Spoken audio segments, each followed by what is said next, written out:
बिस्मिल्लाहिर्रहमानिर्रहीम। शुरू अल्लाह के नाम से जो बड़ा मेहरबान निहायत रहम करने वाला है। माह रमज़ान में 27 रोज़े वाले दिन मेरी सास रोज़े की हालत में नमाज पढ़ने लगी तो उसकी मौत हो गई।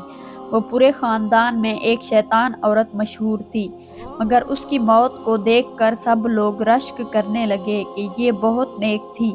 सास ने वसीयत की थी कि मेरा जनाजा मेरी बेटी पढ़ाएगी। जनाजा पढ़ाकर बेटी ने माँ के चेहरे से कफन हटाया तो उसका दिल फट गया, क्योंकि शादी होकर जब मैं ससुराल आई तो सभी ने मेरे नाज नखरे उठाए थे। मेरे ससुराल में जॉइंट फैमिली का सिस्टम था। मैं सबसे छोटी बहू थी। मेरे शोहर इमरान अपने घर में सबसे छोटे थे। उससे बड़े चारों भाई शादीशुदा थे। उन चारों भाइयों की एक ही बहन थी और वो उम्र में उन सब से बड़ी थी। इमरान ने मुझे पहले दिन ही ये समझा दिया था कि मुझे उनकी बड़ी बहन की इज्जत भी वैसे ही करनी है जैसे उनकी वालदा की करनी है। बड़ी बहन गैर शादीशुदा है और शादी नहीं करना चाहती, इसलिए हमेशा अपने साथ ही रहेगी। मेरे ससुर हयात नहीं थे। सब भाई एक ही बड़े से घर में रहते थे। मेरी सब जिठानियां भी बड़ी नंद को आपा कहती थी, मगर मुझे अपनी नंद कुछ अजीब सी लगी थी। वो पूरा दिन अपने कमरे में बंद रहती थी और जब वो अपने कमरे में होती किसी को भी उनके कमरे में जाने की इजाज़त नहीं थी। वो बस खाने के वक्त ही बाहर आती, खाना खाकर कमरे में चली जाती। घर का हर मामला आपा ही तय करती थी। मेरी सास को कोई पूछता ही नहीं था। कारोबार में भी कोई लेन देन की बात आती तो नंद से मशवरा किया जाता। मुझे ये बात कुछ अजीब सी लगी थी। वैसे तो इमरान मिजाज के बहुत अच्छे थे, लेकिन चारों भाई बहन के खिलाफ एक लफ्ज़ नहीं सुनते थे। कहते थे कि वो अल्लाह की नेक बंदी है, वो किसी गैर मर्द के सामने नहीं आती थी। चादर के बिना मैंने उसे नहीं देखा था, लेकिन जो बातें मेरे सामने आहिस्ता आहिस्ता खुलने लगी वो मुझे कुछ तफ्शीश में डालने लगी थी। जब भी मेरी नंद खाने के लिए कमरे से बाहर आती, चारों भाई और उनकी बीवियां एहतरामन खड़े हो जाते। मुझे अपनी सास के लिए अजीब सा महसूस होता, क्योंकि उनकी कोई भी इज्जत नहीं करता था। एक बार मैंने सब भाइयों को एक ऐसा काम करते देखा कि मैं हैरान सी रह गई थी। मैंने दूसरे दिन अपनी जिठानी से पूछा कि हमारे घर के मर्द अपनी माँ से ज्यादा आपा जी को इतनी अहमियत क्यों देते हैं, हालांकि वो माँ है, बहन से ज्यादा हुस्न सलूक और फर्मा बरदारी का हक रखती है। मेरी बात सुनकर जिठानी ने घबरा कर मुझे चुप रहने का इशारा किया और कहने लगी, आहिस्ता बोलो, अगर ये बात किसी मर्द ने सुन ली तो तुम्हारी खैर नहीं है। मैं हैरत से अपनी जिठानी का मुंह तकने लगी। मैंने एक आम सी बात की थी, मगर जिठानी का रद्दे अमल ऐसा था जैसा कि मैंने कोई गलत बात कर दी हो। मैं चुप सी हो गई। इमरान बहुत मेरा ख्याल रखते थे। एक दिन मैंने उनसे जिक्र किया कि आप माँ से ज्यादा बहन को अहमियत क्यों देते हैं। मेरी बात सुनकर इमरान का चेहरा सुर्ख होने लगा। वो मुझे कहर भरी नज़रों से देखने लगा। कहने लगा, मेरी बहन के बारे में एक लफ्ज़ भी मत बोलना। वो बहुत नेक और पारसा है। वो जितने काबिल इज्जत है, हम उसको उतना एहतराम नहीं कर पा रहे। मुझे इमरान का गुस्सा देखकर समझ आ गई थी कि जिठानी ने मुझे क्यों मना किया था। एक रोज़ सब भाइयों ने कुछ रकम अपनी बहन के सामने रखी। कहने लगे कि अपने बाबरकत हाथ इस पर रख दो, हमने ये पैसे कारोबार में लगाने हैं, आपके हाथ से बरकत होगी। अगर इन पैसों पर आपके हाथ लग जाएं तो हमें नफ़ा होगा। मैं ये देखकर हैरान रह गई थी। मेरी नंद ने कुछ पढ़ा और पैसों पर फूंक मारी। ये बात मुझे कुछ दुरुस्त नहीं लगी। ये बात एक बहन के एहतराम से बढ़कर कोई और ही रुख इख्तियार कर रही थी। मैं इमरान का रद्दे अमल देखकर बुरी तरह से घबरा गई। यही हाल मेरी बाकी जिठानियों का भी था। नंद के मामले में वो एक लफ्ज़ मुंह से नहीं निकालती थी और सास भी माथे पर तेवरी चढ़ाए अपना जी जलाती रहती थी। एक बार मेरी सास नमाज पढ़ रही थी, दुआ मांगते हुए रोने लगी। उनकी हालत देखकर मेरा दिल तड़प कर रह गया। जिस इज्जत और एहतराम की हकदार वो थी, उनके बच्चे वो हक अपनी बड़ी बहन को दे रहे थे। मुझे दरवाजे पर देखकर मेरी सास ने जल्दी से आंसू साफ किए थे। मैं उनके पास गई और मैंने उनसे पूछा, उनकी तबीयत तो ठीक है ना। वो मुझसे नज़रें चुराने लगी। कहने लगी कि मैं ठीक हूँ। मैंने उनसे कहा कि मैंने उन्हें कभी नंद के पास बैठकर बातचीत करते नहीं देखा। फिर जो बात गुस्से से उन्होंने मुझे बताई, उसे सुनकर मेरा दिमाग चकरा गया था। नंद के कमरे में सिर्फ चारों भाई ही जाते थे। वो 1 घंटा बैठकर वापस आ जाते थे। हम चारों बहुओं को नंद के कमरे में जाने की इजाज़त नहीं थी। हमें ये हुक्म था कि बावज़ू होकर नंद के लिए खाना बनाया जाए, क्योंकि वह पाक रूह हैं। मुझे उस किस्म की बातों को अपनाना कुछ जहालत सा लग रहा था, मगर मेरी दूसरी जिठानियाँ अपनी नंद की गुलाम बनी हुई थी। उन्हीं दिनों माह रमज़ान का चाँद नज़र आया तो मेरी नंद सफ़ेद लिबास में बाहर आई और खुले सहन में खड़ी हो गई। चाँद को देखकर आंखें बंद की और फिर कुछ पढ़ने लगी। उस वक्त सहन में हम सब मौजूद थे, बस मेरी सास वहाँ मौजूद नहीं थी। कुछ ही देर बाद मेरी नंद ने बंद आंखों से कहा, अम्मी यहाँ क्यों नहीं हैं? ये सुनकर चारों भाई माँ को ढूंढने लगे, फिर उन्हें पुकारने लगे। मैंने कहा कि मैं अम्मी को बुलाकर आती हूँ। इमरान ने मुझे यूं देखा जैसे वो मेरी जान ही निकाल देंगे। कहने लगे, जब तक आपा जी हुक्म ना दें कोई अपनी जगह से हिलेगा भी नहीं। ये हमारी माँ भी ना जाने एक नेक औरत के साथ यूं जिद लगाए बैठी हैं। खुदा के गज़ब के हकदार हो गई हैं तो पता चलेगा। अपने शोहर के मुंह से अपनी वालदा के लिए ये कलमात सुनकर मुझे बहुत बुरा लगा। चारों बेटों ने माँ को पुकारा तो वो बेचारी भाग कर चली आई। कहने लगी, मैं कुरान पाक पढ़ रही थी इसलिए देर हो गई। मेरा बड़ा जेठ गुस्से में कहने लगा, जब हमारी बड़ी आपा उनको बुला रही थी तब आप बाहर क्यों नहीं आई? नंद ने जेठ को चुप रहने का इशारा किया तो वो चुप हो गया। मेरी नंद ने जिस अमल के लिए हमें कहा था वो मैं मर कर भी नहीं कर सकती थी। मैंने साफ इनकार कर दिया। मेरी बात सुनकर इमरान ने एक जोरदार थप्पड़ मेरे मुंह पर मार दिया। मैं हवास बाख्ता होकर रह गई। थप्पड़ इतने जोर का था कि मैं दूर जा गिरी थी। फिर इमरान मेरे पास आए और गुरा कर बोले, आइंदा तुमने इनकार किया तो मुझसे बुरा कोई नहीं होगा। आहिस्ता आहिस्ता सभी मुझे घूरते हुए अंदर चले गए। मेरी नंद भी जा चुकी थी, बस मेरी सास वही रह गई थी। मैं तो यूं ही जैसे कोई बेजान मुजस्मा हूँ। मेरी सास ने मुझे पानी पिलाया, मेरे आंसू साफ किए और फिर कहने लगी कि ये औरत नहीं डायन है, पता नहीं खुद को क्या समझती है, लेकिन एक दिन मैं इसका राज फाश कर दूंगी। उसने गुस्से से ये अल्फाज आपा जी के लिए कहे। आज शाम मुझे अपनी किस्मत खराब होने पर रोना आ रहा था। उस वक्त मेरी नंद ने सबको कहा था कि सब घर वाले मेरे हाथ का बोसा लेकर अपनी आंखों को लगाएं। मैं उन बातों को नहीं मानती थी। फिर मैं ये अमल जबरन क्यों करती? सबसे पहले मेरी सास ने आपा जी के हाथ को बेबसी से पकड़कर आंखों को लगाया।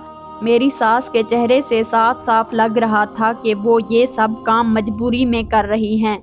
फिर बारी बारी सब भाइयों ने यही अमल दोहराया, लेकिन मैंने इनकार कर दिया, जिसका नतीजा मेरे गाल पर इमरान की उंगलियों के निशानात की सूरत में मौजूद था। उस वक्त मुझे अपनी सास अपनी सबसे बड़ी हमदर्द लगी थी। उस दिन भी जब मैं अपनी सास को चाय देने गई थी, उनसे कहा था कि वो आपा जी से बात क्यों नहीं करती, वो उनकी बेटी हैं। तब वो चिल्लाकर बोली, वो बेटी नहीं डायन है। मुझे सास अपने कमरे में ले गई, फिर मुझसे कहने लगी कि तुम चुप कर जाओ, अल्लाह ताला की ज़ात बहुत बड़ी है, बुराई का इंजाम बुरा ही होता है। मैंने अपनी सास से पूछा कि आखिर ये सब क्या है। फिर जो इंकशाफ मेरी सास ने मुझ पर खोले तो मेरी रूह तक कांप गई। दूसरे दिन मैंने इमरान से माफ़ी मांग ली। वो अभी गुस्से में थे। कहने लगे, आपा जी से माफ़ी मांगो। सहरी का वक्त था। वो सहरी करने के लिए अपने कमरे से बाहर आई हुई थी। मैंने हाथ जोड़कर आपा से माफ़ी मांग ली। आपा ने अपना हाथ आगे कर दिया और कहा, इसे चूमकर अपनी आंखों से लगाओ।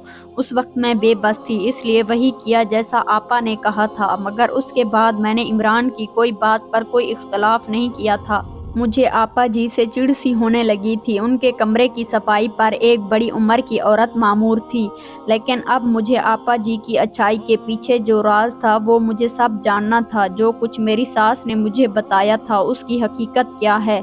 इसलिए मैंने उस काम करने वाली अम्मा को 1000 का नोट थमा दिया और उसे अपने कमरे में छुपा दिया। फिर उसके कपड़े खुद पहन लिए और उसका दुपट्टा ओढ़कर आपा जी के कमरे में चली गई। मुझे देखकर आपा जी कहने लगी, तूने अपना चेहरा क्यों छुपा रखा है? मैंने आवाज़ कुछ बारीक सी निकाल कर कहा कि मैंने आज एक गुनाह किया है और आप ایک نیک عورت ہیں، میں آج آپ کو اپنا گنہگار چہرہ نہیں دکھانا چاہتی، رات کو اپنے رب کے حضور توبہ کروں گی، تب ہی آپ کے سامنے اپنا چہرہ کھولوں گی۔ آپا میری بات پر چپ ہو گئی، میں کام کرنے لگی۔ آپا نے کہا کہ وہ نہانے جا رہی ہیں، میں کمرہ صاف کر کے باہر چلی جاؤں۔ میں نے اس بات پر سر ہلا دیا۔ وہ واش روم چلی گئی۔ ان کے کمرے میں ویسے تو اگر بتیاں لگی ہوئی تھیں مگر ایک عجیب سی بدبو آ رہی تھی۔ میں نے جلدی سے صفائی کی اور پھر سامنے رکھے قرآن پاک کے پاس آ گئی۔ وہ ایک کپڑے کے غلاف میں لپٹا ہوا تھا۔ میں نے جیسے ہی اسے کھولا اس وقت میرا کلیجہ پھٹ گیا۔ اس عورت کا روپ کتنا گھناؤنا تھا، مجھے اس بات کا ثبوت مل چکا تھا، مگر میری بات پر کوئی بھی اعتبار نہ کرتا۔ جب میری ساس کی بات پر کسی نے اعتبار نہیں کیا تھا تو میری بات کی کیا اوقات تھی۔ میں کمرہ صاف کر کے باہر آ گئی۔ ایسے ماہ رمضان کے دن گزرتے رہے۔ پھر 27ویں روزے والے دن میری ساس نماز پڑھتے ہوئے انتقال کر گئی۔ سب کچھ اتنا اچانک ہوا کہ ہم سب پریشان ہو گئے۔ گھر میں رونا دھونا مچ گیا، لیکن آپا جی اپنے کمرے سے باہر نہیں آئی۔ میری ساس بہت نیک تھی، جو لوگوں کو چھپ کر مدد کیا کرتی تھی۔ ان کی میت پر ایک نہ ختم ہونے والا ہجوم تھا۔ جیسے ہی میرے شوہر میری ساس کی میت کو اٹھانے لگے، تب میں نے اپنے میاں سے کہا کہ یہ وصیت کا کاغذ میں نے اماں کے ہاتھ سے پکڑا تھا، شاید وہ جان گئی تھی کہ وہ اب نہیں بچیں گی، اس لیے وہ وصیت کر گئی تھی کہ ان کا جنازہ آپا جی ہی پڑھائیں گی۔ میرے میاں نے میرے ہاتھ سے وہ روکا پکڑا اور پڑھنے لگے۔ اس میں یہی لکھا ہوا تھا کہ میں بہت گنہگار عورت ہوں، اس لیے میں اپنی بخشش کی کوئی امید نہیں رکھتی، میرا جنازہ میری بیٹی پڑھائے گی۔ وہ پاک اور نیک عورت ہے، شاید کہ اسی وجہ سے میری بخشش ہو جائے۔ یہ بات سن کر سب بھائی اس بات پر رضامند ہو گئے، حالانکہ بہت سے سمجھدار لوگوں نے انہیں کہا کہ عورت جنازہ نہیں پڑھا سکتی، مگر ہمارے گھر کے مردوں کا یقین بس آپا پر ہی تھا۔ اس لیے چاروں بھائی آپا جی کے کمرے میں چلے گئے، انہیں اپنی والدہ کی وصیت سنائی، لیکن آپا جی نے منع کر دیا، وہ جنازہ نہیں پڑھائیں گی۔ مگر بھائیوں نے ان کی منت سماجت کی تو وہ مان گئی۔ وہاں موجود لوگوں کے منہ کھلے کے کھلے رہ گئے۔ جس دن مجھے عمران نے تھپڑ مارا تھا، میری ساس مجھے اپنے کمرے میں لے گئی تھی، پھر مجھ سے کہنے لگی کہ یہ عورت میری بیٹی نہیں ہے، اصل میں یہ میرے شوہر کی پہلی بیوی کی بیٹی ہے۔ جب میری ساس کی شادی ہوئی تب یہ 15 سال کی تھی۔ میرے سسر نے اپنی پہلی بیوی کو طلاق دے دی تھی کیونکہ وہ کالے عملیات کرتی تھی، یعنی آپا کو بھی سب سکھا چکی تھی۔ طلاق کے بعد آپا کی سگی ماں یہ گھر چھوڑ کر چلی گئی تھی، مگر آپا کو اس کے والد نے یہی رکھ لیا تھا۔ جب میری ساس کو آپا جی نے اپنے والد کے ساتھ خوش دیکھا تو وہ ان سے نفرت کرنے لگی۔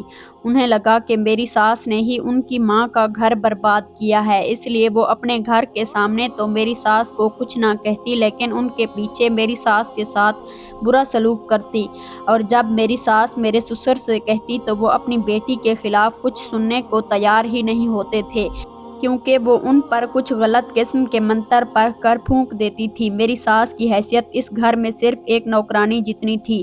جب میری ساس کے گھر بیٹے پیدا ہوئے تو وہ بھی باپ کی دیکھا دیکھی ماں کے بجائے آپا جی کو اہمیت دینے لگے تھے، کیونکہ آپا جی ان کے سامنے بہت نیک بنتی تھی۔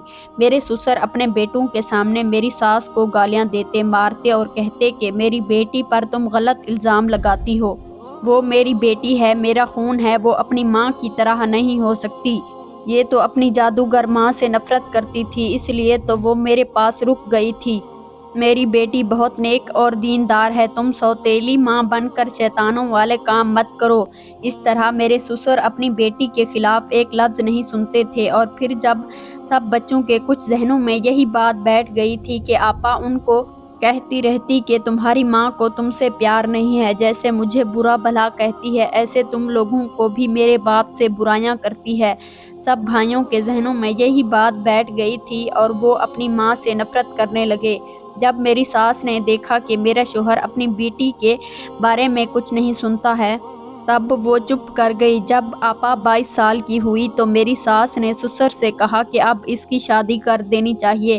میری ساس کو یہی لگتا تھا کہ شاید یوں ان کی جان چھوٹ جائے گی۔ मगर आपा जी ने कहा कि वो अपनी सारी ज़िंदगी अल्लाह ताला के लिए वक्फ कर देगी और शादी कभी नहीं करेगी। उनके वालिद ये सुनकर बहुत खुश हो गए कि उसे आला मर्तबे पर बिठा दिया। अब तो सास ने बिल्कुल ही चुप साध ली थी। भाइयों के दिल में भी बहन की अहमियत बढ़ गई। सब कहते थे कि हमारी बहन अल्लाह से कितनी मोहब्बत करती है। वक्त के साथ साथ आपा जी के चर्चे आम होने लगे थे। भाइयों ने भी बाप की तरह आपा जी को भी अहम समझ लिया था। उसके खिलाफ एक लफ्ज़ नहीं सुनते थे। आपा जी का मकसद मेरी सास की ज़िंदगी को अजीरन बनाकर अपनी माँ का बदला लेना था। इसी चक्कर में वो अपनी ज़िंदगी बर्बाद कर चुकी थी। शादी नहीं की थी और अब खुद ही बुढ़ापे की दहलीज पर कदम रख चुकी थी। जब मेरी सास ने मुझे ये बताया तब मुझे अपने कानों पर यकीन नहीं आया। इसलिए जब मैं आपा जी के कमरे में सफाई करने गई थी तो अपनी आँखों से देख लिया था। कुरान पाक के गिलाफ में मौजूद कुरान पाक नहीं था, बल्कि किसी काले जादू के मंत्र वाली किताब थी जो वो पढ़ती थी। आपा ने सबको अपने काबू में कर रखा था। भाइयों को गुलाम बना कर रखना चाहती थी। जैसे सारी जिंदगी मेरी सास पर हुक्मरानी की थी। तमाम आपा जी की मर्जी के खिलाफ एक कदम नहीं चलते थे। मेरी सास आपा जी का राज फाश करना चाहती थी, मगर मेरी सास का इंतकाल हो गया तो मैं बहुत रोई। मेरी एक यही तो हमदर्द थी, आज वो भी छोड़कर चली गई और अब आपा जी अपने असल चेहरे के साथ सबके सामने आ चुकी थी। जब वो कुरान मजीद की सूरत पढ़ना चाहती थी तो उनके मुंह से मंतर निकलने लगते थे, क्योंकि उन्होंने सारी जिंदगी मंतर ही पढ़े थे। ये देखकर चारों भाइयों के रंग उड़े हुए थे। लोगों की सरगोशियां शुरू हो चुकी थी। सभी आपा जी को नागवारी और नापसंदगी से देख रहे थे। आपा जी को कुरान मजीद की कोई सूरत नहीं आती थी। वो सबके सामने काले जादू वाले मंत्र पढ़कर शर्मिंदा खड़ी थी। फिर उसी वक्त मेरी सास उठकर बैठ गई। असल में मेरी सास मरी नहीं थी, बल्कि ये सब प्लान हम दोनों ने मिलकर बनाया था ताकि आपा जी का चेहरा बेनकाब किया जा सके। मेरी सास को जिंदा देखकर वहां खड़े मजमे की चीखें बुलंद हो गई। फिर मेरी सास ने आपा जी की सारी हकीकत सबको बताई। मेरे जेठ और मेरा शोहर शर्मिंदगी से अपनी नज़रें नहीं उठा पा रहे थे।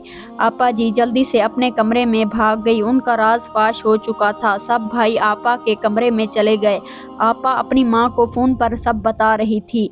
सबसे बड़े भाई ने कहा, आपा तुम अपना सामान पैक कर लो, तुम अब यहाँ नहीं रह सकती। जिस माँ से फ़ोन पर बातें कर रही हो उसी के पास चली जाओ। हमें अफसोस है कि हमने तुम्हें इज्जत के इस मर्तबे पर पहुँचा दिया था कि जिसकी तुम हकदार नहीं थी। अगर तुम आधे घंटे में बाहर ना निकली तो हम लोग तुम्हें धक्के देकर इस घर से बाहर निकालेंगे। आपा जी कुछ नहीं बोली थी। आपा ने खामोशी से सामान पैक किया और फिर जब जाने लगी तो बाहर सहन में आकर मेरी सास को देखने लगी और फिर हंसकर कहने लगी, तुमने मेरे साथ जो धोखा किया है, देखो मैं तुम्हारा क्या हाल करूँगी। उस धमकी पर मेरे जेठ ने आपा जी के मुंह पर थप्पड़ रसीद किया था। वो कहने लगा कि तुम हमें जितना बेवकूफ़ बना सकती थी बना चुकी हो, अब यहाँ से चली जाओ। हमने तुम्हारी वजह से अपनी सगी माँ के साथ बहुत नाइंसाफ़ी की है। अगर अब तुमने कुछ किया तो हम तुम्हें ज़िंदा नहीं छोड़ेंगे। बेहतर है तुम यहाँ से चली जाओ। अगर तुमने अपने नापाक इरादों से हमें या हमारी माँ को कुछ भी नुकसान पहुँचाना चाहा तो हम तुम्हारे साथ बहुत बुरा करेंगे। ये कहकर मेरे जेठ ने आपा जी को धक्के देकर घर से बाहर निकाल दिया। मैंने उन्हें कहा कि आपने जो भी किया वो एक गुनाह ही था। किसी का बहुत नेक होना कभी भी हमें इस बात की तरगीब नहीं देता कि हम उसे ज़रूरत से ज़्यादा ही बुलंद मर्तबा दे दें, और जो नेक लोग होते हैं वो अपने मुंह से कभी इस बात का एतराफ़ नहीं करते। वो तो बस नेकी करके दरिया में डालते जाते हैं। आपा के जाने के बाद सब घर वालों ने मेरी सास से माफ़ी मांग ली थी और वो मेरी सास ने उन्हें माफ़ कर दिया था। आज इतने सालों बाद इस घर में सब कुछ ठीक हो गया था। मेरी सास भी बहुत खुश थी और वो अल्लाह ताला का शुक्र अदा करती हैं कि उसकी करम नवाजी से ये घर जन्नत बन गया।